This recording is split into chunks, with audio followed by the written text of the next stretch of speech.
ये एक अनुभव है जो मुझे 16 साल की उम्र में हुआ था, सर्दियों के मौसम में। इस घटना के बाद से मैं आज भी बर्फीले दिनों में बाहर नहीं जा पाता। तब जब भी बर्फ गिरती थी, मैं एक काम करता था जिसे स्नोमैन स्मैशिंग कहा जाता था।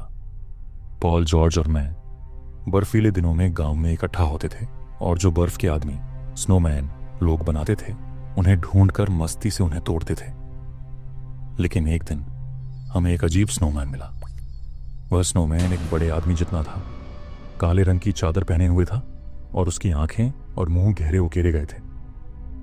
पॉल ने स्नोमैन के मुंह में हाथ डाला और अचानक चीखते हुए अपना हाथ बाहर खींच लिया। उसका हाथ खून से सना हुआ था। पता चला कि उस स्नोमैन के मुंह में कई चाकू लगे हुए थे। गुस्से में पॉल ने शोर मचाया, जो मुझे खून दिखाएगा वह भी खून देखेगा। फिर पॉल ने स्नोमैन की चादर हटानी शुरू की। इसके बाद पॉल पीछे हट गया और स्नोमैन की तरफ एक उड़ती हुई किक मारी। हम खुशी से चीखे, लेकिन तभी टूटे हुए स्नोमैन के शरीर से कुछ बाहर निकला। वह किसी तरह का दिल जैसा दिख रहा था। हम डर के मारे चीखते हुए भाग गए। बाद में पुलिस ने जांच की और पता चला कि वह बकरा का दिल था, लेकिन यह पता नहीं चला कि वह वहां किसने रखा था।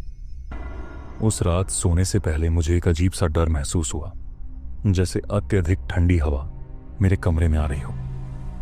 मैंने कंबल में खुद को कसकर लपेट लिया, फिर भी मेरा शरीर कांप रहा था और मैं पूरी रात नहीं सो पाया।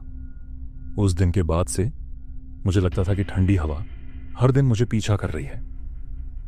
विंटर ब्रेक खत्म हुआ और मैं स्कूल गया। तब मुझे एक चौंकाने वाली खबर मिली। पॉल की मौत हो गई थी। पता चला कि एक दिन पॉल ने दूसरे स्नोमैन को उड़ती हुई किक मारने की कोशिश की, लेकिन फिसलकर पीछे की ओर गिर गया, जिससे उसकी गर्दन टूट गई और उसकी मौत हो गई। जॉर्ज और मैं शब्दों से वंचित थे। हमने कुछ नहीं कहा, लेकिन हम दोनों ने एक साझा आतंक का एहसास किया।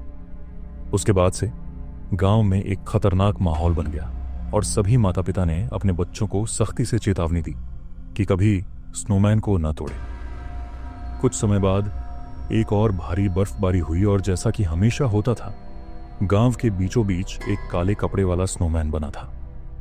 अगले दिन कुछ मूर्ख बच्चों ने उस स्नोमैन को तोड़ दिया और थोड़ी देर बाद एक लड़के की चॉकलेट खाने से दम घुटकर मौत हो गई। वह वही लड़का था जिसने स्नोमैन को तोड़ा था।